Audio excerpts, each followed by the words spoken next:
Um, yeah, I recently actually graduated from UBC with a Master's of Education. I started here at Kwantlen a year after I immigrated to Canada. So for me, it was a huge challenge. I cried in the English assistant office where they look over your essays and give you suggestions about how to improve it many times here at Kwantlen, in Richmond campus actually. I've always been interested in storytelling. So I'm just going to do a very informal story of how I got here. And it's not by any means a description of success, as Kyle's saying. But it is, I think it's an achievement. It's an achievement, and if that's what you're looking for, it's great. It's something that so being here in the education system, post-secondary education system, is a privilege. A lot of people don't have. And if you're having it, you have to use all the resources that you can get and look at the ways in which you can give back to your society after graduating. So I was born and raised in Iran. I actually was not a good student at all. So I actually failed multiple times, multiple courses as a high school student. And I was miraculously accepted into university physics program. And I struggled. I hated physics. And I was 21 when I migrated to Canada. And I didn't want to go back to school. I hated school. I had nothing to do with education or becoming a scholar. So I don't know how the hell I get here. I'll tell you a little bit about it. I realized that I don't speak English very well. I still don't, but it has improved quite a bit. I came here to take English courses, and I also met with an advisor which told me that I have to study psychology. I've never taken any psychology courses whatsoever. So I took an English course at Kwantlen, and I took a psychology course. I was fascinated with psychology. It was not as hard as I thought it would be. So I got my first A and then an A+, which is amazing. I've never had A's and A+ in my life. It was pretty good. And then I met Amir, who most of you know, and he was luring people into getting into sociology, introductory sociology class with a pizza. So he was actually there, sitting there with a pizza, and he was promoting sociology, introduction to sociology course. And for me, I think it's always inspiring when you see other immigrants like you, especially he's from Iran too, so this Persian accent very easy. So I definitely saw myself in his role. I was like, oh my God, he's made it. And when I stepped into his class and learned all the theories that he very patiently and passionately taught us, I was amazed. I was like, I guess it was the very moment that I realized becoming a scholar, becoming a doctor, getting my PhD is not something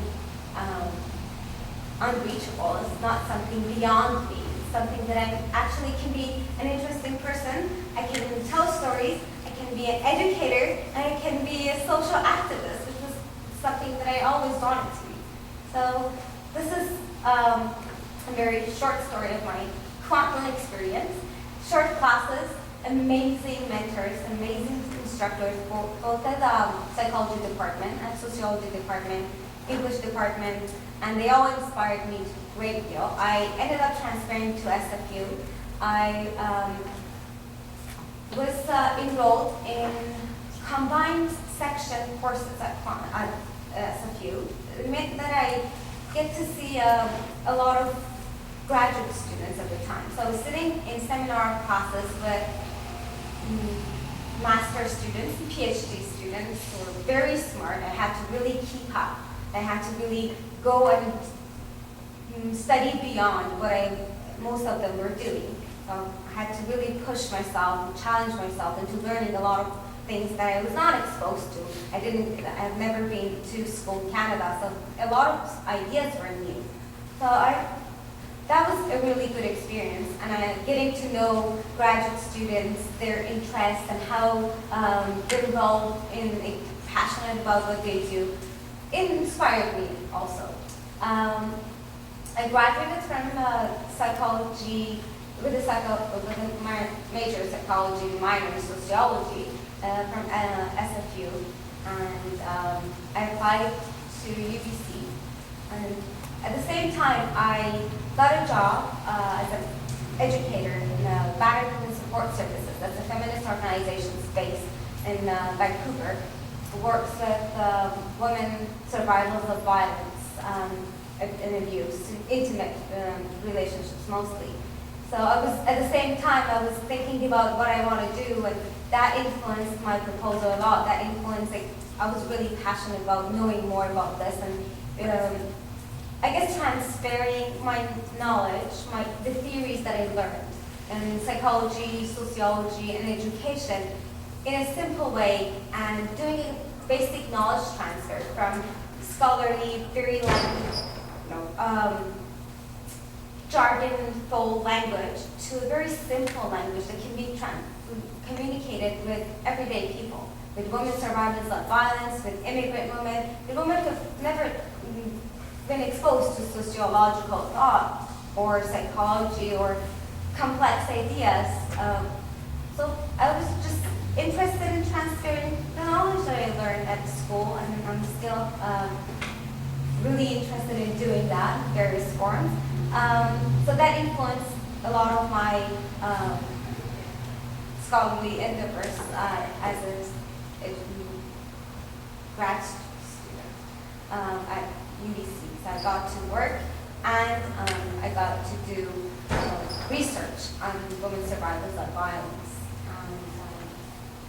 It helped me actually a lot. It was a big challenge because I had to both work and study, but also a lot of financial concerns were also resolved because I was making money and I was also enrolled in school. So I got to actually pay for my school, not get grants and not get actually student courses and so on. So I have 5 minutes left, and I just want to encourage you to really think about what you're passionate about. It's not enough to get a degree, it's not enough to get a job. At the end of the day, you don't want to be consumed in everyday life of going to work and coming back exhausted. You just want to do something that you're really passionate about. And that should be the purpose of education. It should be you really becoming a different person, challenging yourself, thinking about what are the ways in which you can help others, and in the process, change your society, change yourself. So just mostly think about what you're passionate about, what you want to do, and all the resources that you can use as an undergraduate university student. Use them up. Talk to people, make connections, all the things that you go to office hours. I don't know, a lot of profs never get anyone to go to their office hours, and they really want you to go to their office hours, so you use that. And yes, I think I have some more time left.